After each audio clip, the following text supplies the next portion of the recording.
Robbie Lawler was out of control. This is Double Cross, the murder of Robbie Lawler. It was going to be an all-out war with him in the middle of it. Crime World special investigation podcast based on my new book, Web of Betrayal, wherever you get your podcasts. So after a very interesting and busy week on Crime World last week, we have decided that we're going to finally open up to the listeners to ask us questions. We're going to do a Q&A on Jerry the Monk Hutch and that by now infamous... Does it qualify as infamous? Well, I think it is, yeah. It's an infamous interview that I don't know how many people in the country haven't seen it or aren't speaking about it and they're still watching it. He certainly was a internet sensation, Jerry Hutch.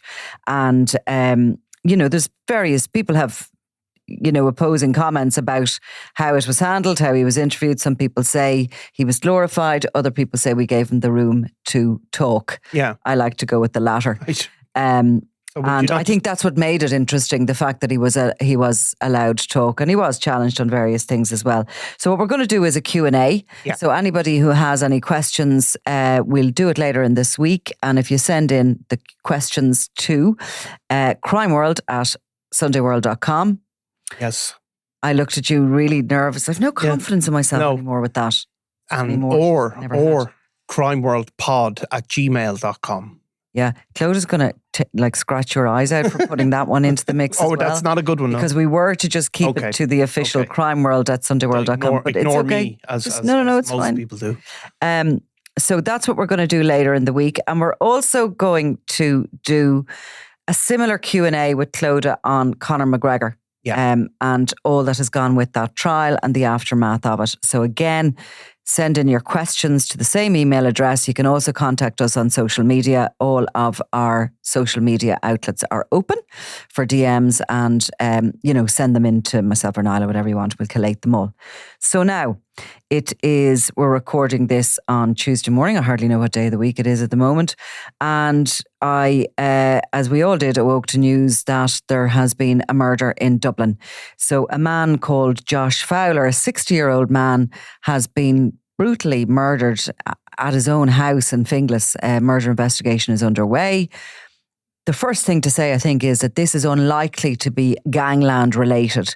This is more than likely to centre on a personal dispute, perhaps. Yeah, I mean, he was Anthony Josh Fowler, but known as Josh, I think, universally in Finglas, was found dead outside a house in Dunsink Green at just after midnight, sometime around 12:30 a.m. He was taken to Colony Hospital in Blanchardstown, but didn't survive it. Straight away, the guards are not looking at this as a gangland dispute. He had known people who were connected with gangland crime, but Josh Fowler, by all accounts, was a very popular guy in Finglas area with no involvement in anything. So somebody came to his home. Well, I'm not sure that it is his home, but it was in Dunsink Green, at a house, at a residence. At a residence, okay. Yeah.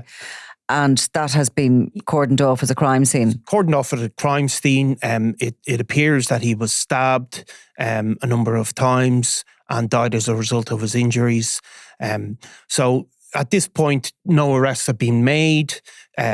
Obviously, their guards are canvassing for witnesses. What they do, obviously, in these normal circumstances, or in these circumstances, will be to call into every one of the neighbours. Get any CCTV that would be in the area, look for any dash cam footage, the usual things. And trace back, I suppose, what Josh Fowler was doing or who he was with in the previous 24 hours, the last 24 hours of his life. Yeah, it appears that they certainly have people that they're looking at in connection with this murder.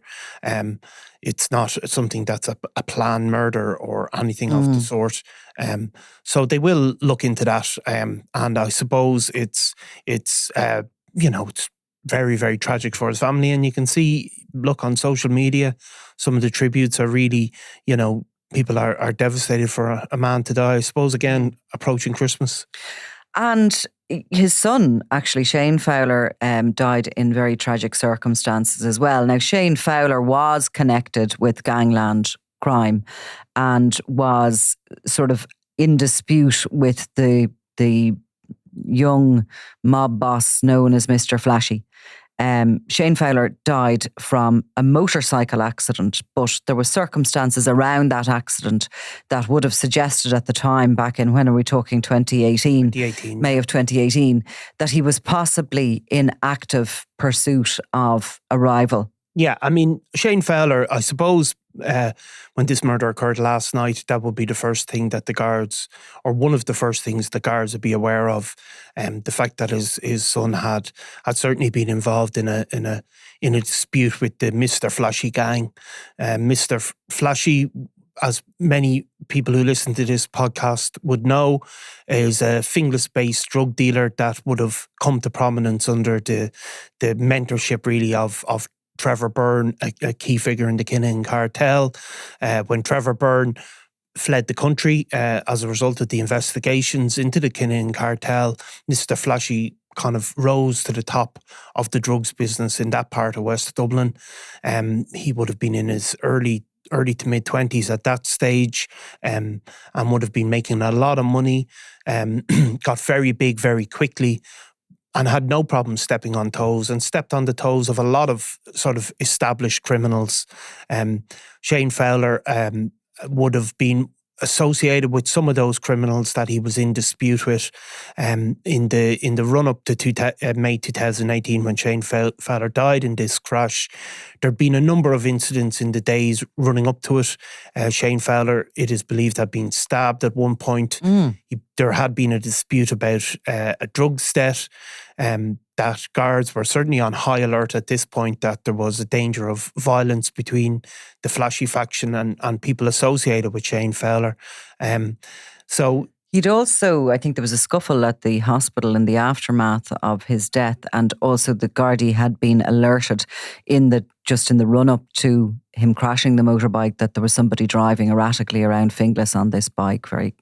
Yeah, I mean, it was one of those times of high tension, and it was focused on a sort of relatively small number of people in the Finglas area.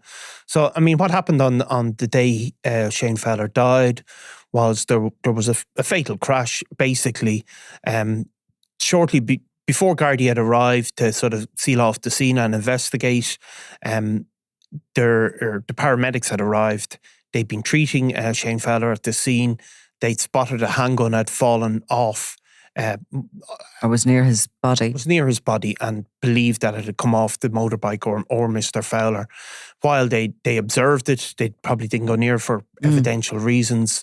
A male emerged from the crowd, grabbed the handgun, and fled the scene. Right. And, there was never fully established, it was never recovered, basically. And Shane Fowler had survived a shooting in 2006? 2006.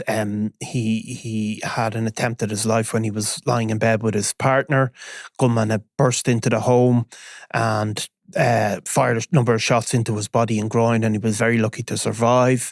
Again, there was another dispute in the local area at that time.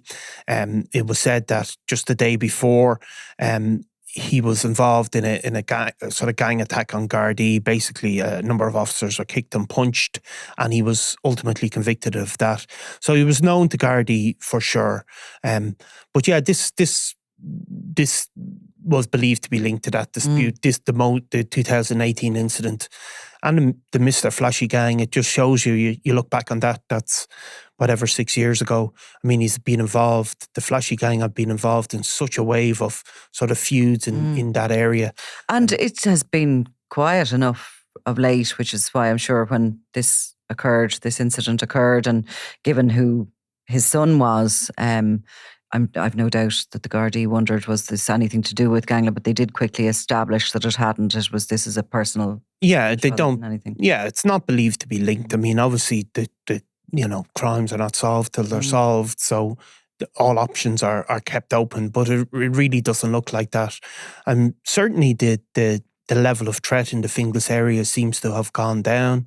It was obviously at a peak when James Whelan was shot dead, and there certainly was fears of a wave of reprisals.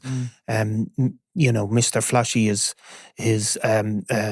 not being seen on the streets of Finglas. Let's just put it that way to keep it simple. But yeah, look, this is another violent death.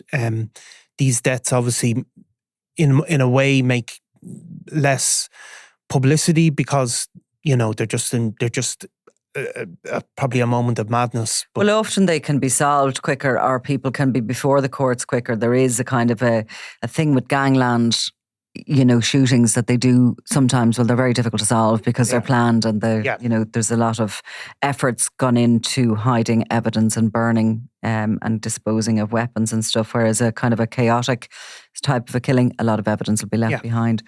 But anyway, it is a tragedy for the Fowler family to again be visited by something like this, especially in the run up to Christmas. Absolutely, and just probably end on giving Councillor Keith Connolly is in the local area.